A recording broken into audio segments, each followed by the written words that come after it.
What's happening, good people? Welcome to the channel. I'm Wes, aka Mr. Budget Watch, and today we are reviewing the Guanqin Hydro Conquest Homage. So yeah, this is a watch I bought for myself. I saw it and I thought, you know what, that looks really cool. I'm a big fan of the Longines, but obviously that's way over my price range. So when I saw this, I thought, you know what, I'll give it a go. Now I have actually had the Bleeger version of this. I no longer own it though, I got rid of it a while back. But I'm going to be sort of referencing to that in the video as well. Even though I no longer have it, I still remember what it was like. You'll also notice that this is on a different strap, and I'll explain why later on in the review. So let's dive in, get all the specs out of the way first, and then we'll talk pros and cons and things I like and I don't like. So this watch is a 40mm diameter, so that is from D10 to down here, just under the crown guard. Including the crown, it goes up to 44mm. You can just see you do get quite a large crown. So the lug to lug is 47.7, pretty good considering most of the Hydro Conquests are 50mm and above, so it's definitely better for us guys with slim wrists. Thickness also, while we're here, is 12mm, and that is excluding the strap that I have on, so it's 12mm thick.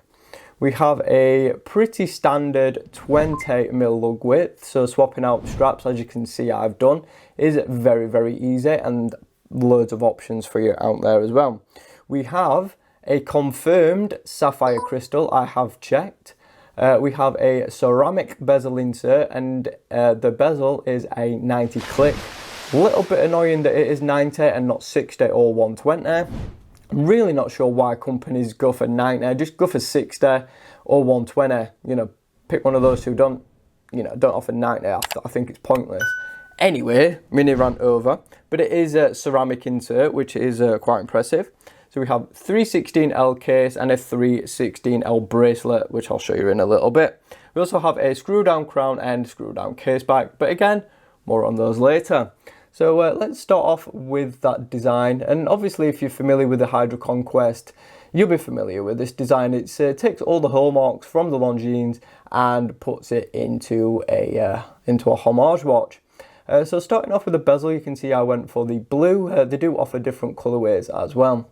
So as I mentioned, this is ceramic, and this is a fully loomed bezel too, which is something I was not expecting. So yeah, you can see how good that loom is later on. You can see we've got 5-minute markers by little batons, and then we've got 10 numerals all the way around. We've also got markers all the way around to the 15 minutes. The bezel insert is really nice, blue, good quality, and we've got a little loom pip at the 12 o'clock. Looking a little bit more, you can see we've got just a polished rehaul, and we have a printed minute track and little applied indices every 5 minutes, and they are loom filled. So going in a little bit more, you can see we've got some really oversized numerals, which again are loom filled. They are applied, and they have this really nice little border around them. Something I wasn't quite expecting. I was thinking that everything was going to be printed at this price point, but it's nice to see that the little indices and the numerals are fully applied and loom filled. Really quite shocking for the price point. You could also see that they are like polish finished, and they just catch and play with the light really nicely. Below that 12 o'clock, you can see we've got Guanqin printed, and also their logo.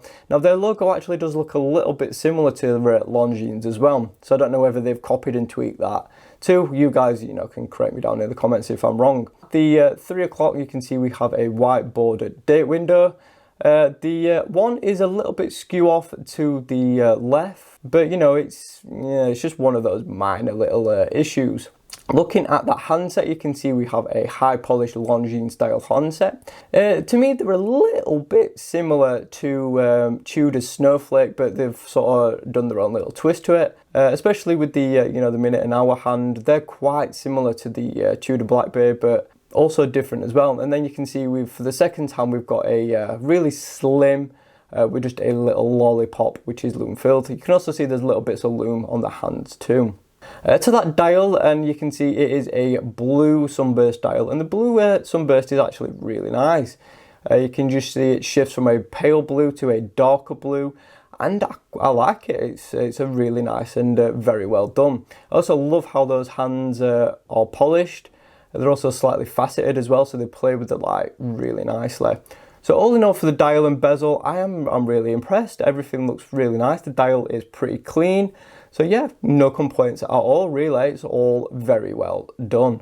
Moving on to the case, and you can see we have a polished side. Nothing really that interesting at the side of this case, to be quite fair. The tops of the lugs are brushed, and the brushing quality is pretty good. So yeah, quite impressed there. You can then see we've got these massive crown guards, which are, you know, the same as the Longines. It does make getting the crown a little bit awkward, because you can see we've got some knurling there, but then at the end where you actually grab it, there's no grip on the crown whatsoever. So it can make using the crown a little bit of an issue. So it is a screw down crown, like I mentioned already. You just get a little screw out, but like I said, because of these big crown guards, it's not the easiest to manipulate. So it is a two-stage one, so one pull out and you can do your date. You can just see it ticking over there, and then pop it out again, and you can see we can adjust your time. You can see the times are just rolled over because it's gone past 12. And you know, it all feels good. The crown actually feels pretty solid, pretty robust, so I've got no complaints there. It's just not the easiest to manipulate thanks to those big crown guards. I mean, luckily the crown is actually a little bit thicker than the crown guard, so you can get a bit of purchase on it, but it's not the easiest crown to actually use. So just popping it back in, give it a little twist, and it should lock back into place, which it has done. So it's not my preferred crown and crown guard setup, but you know, it works reasonably well.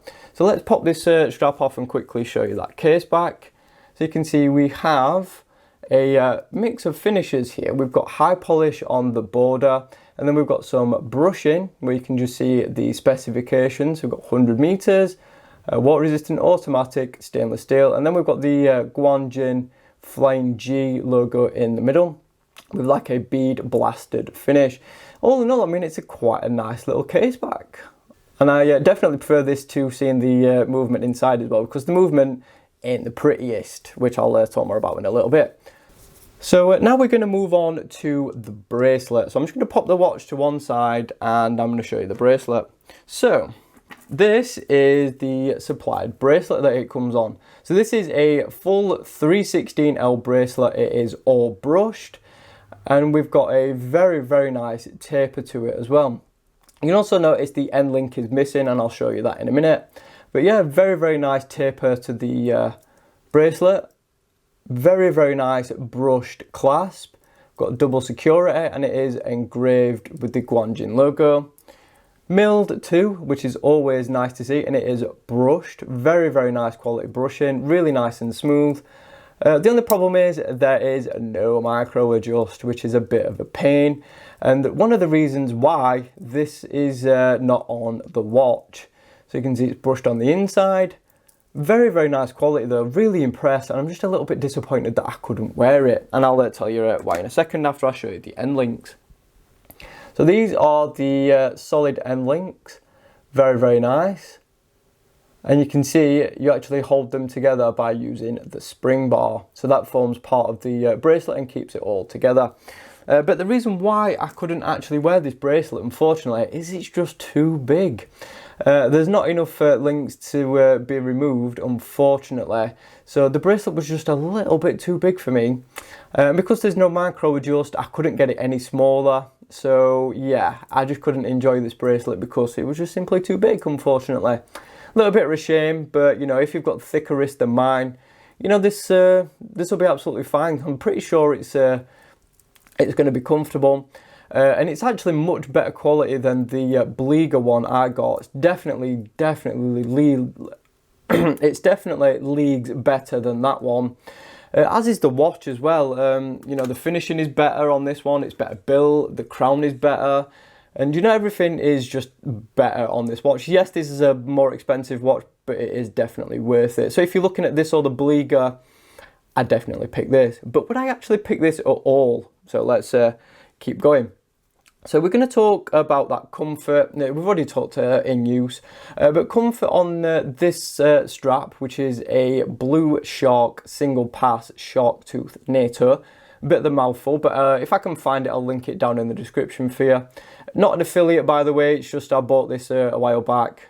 Never used it because I couldn't find a watch that I liked it on until I got this one, and I just think it looks really good.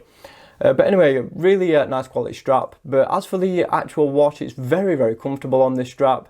You know, this little bit under here, the single pass, nice amount of cushioning, and the case shape and profile is really nice too. Conforms well to your wrist, and I'll actually pop it on wrist in a second just to show you. But it is a very, very comfortable watch on this strap, and I'm guessing it's probably quite comfortable on the bracelet as well. You'll have to check out other reviews of this watch.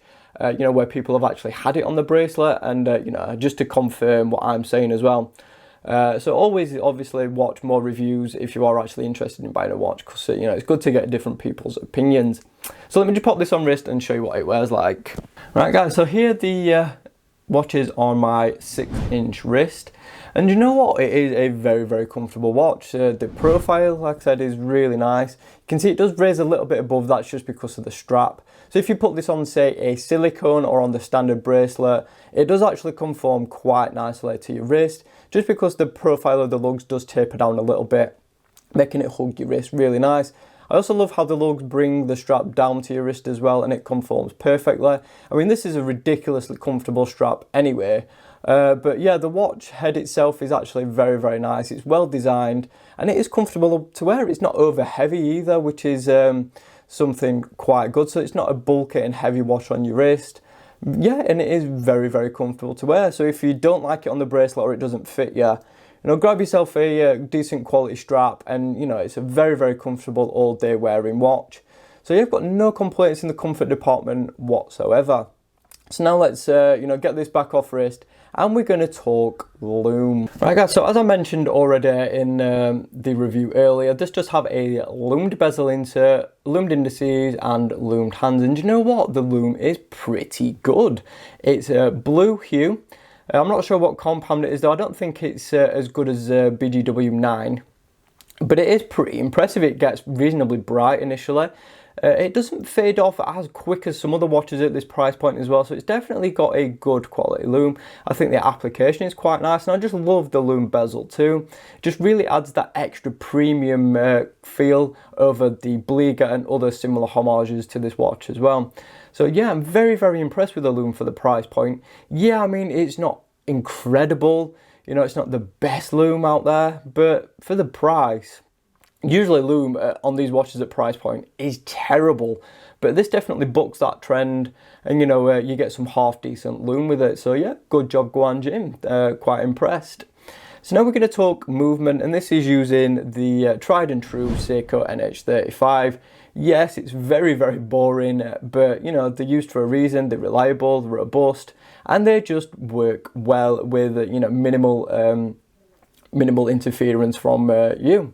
So specs wise, we're looking at, you know, -20 to +4, 21,600 beats per hour, hacking, hand winding, auto winding, all that good stuff.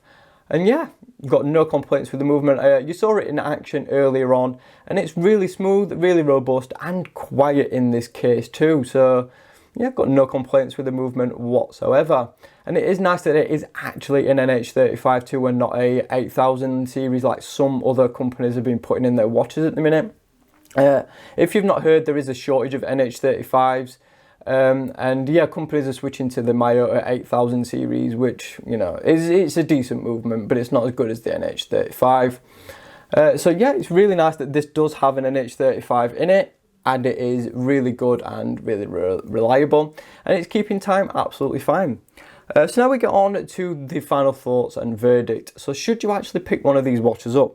Well, currently, I just checked the price before I filmed this, and it was £76.50 on AliExpress. Link for that will be in the description.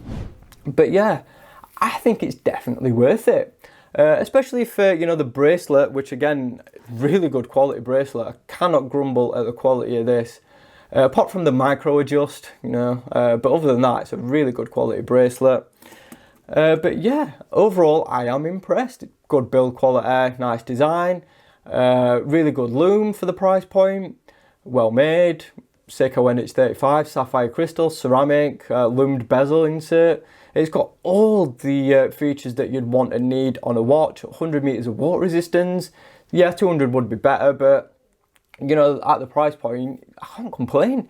It's a good watch. I mean, it's definitely better than the Beliga I reviewed. It's just, you know, better as a whole. The lume's better, and finishing's better, the build is better. So yeah, it is a better watch than the Beliga. So if you kind of swing between the two, definitely pay that bit extra and get this one instead. It's so much better. So yeah, that is pretty much it for this one. Is this worth 76 quid? Do you know what? I'd say yeah. If you're a bit short on budget though, what I'd advise you do is wait until that 11/11 sale and pick it up then, and you know, you might save yourself a tenner or something like that. So yeah, that is pretty much it for this one. Hope you enjoyed the review. Let me know your comments and thoughts on this piece down in the comment section. Thanks for watching the video. Be sure to subscribe if you haven't already. Like the video if you enjoyed it. Hit that notification bell so you don't miss any uploads. And of course, follow me on social media at Mr. Budget Watch. Thanks again. I'll see you soon.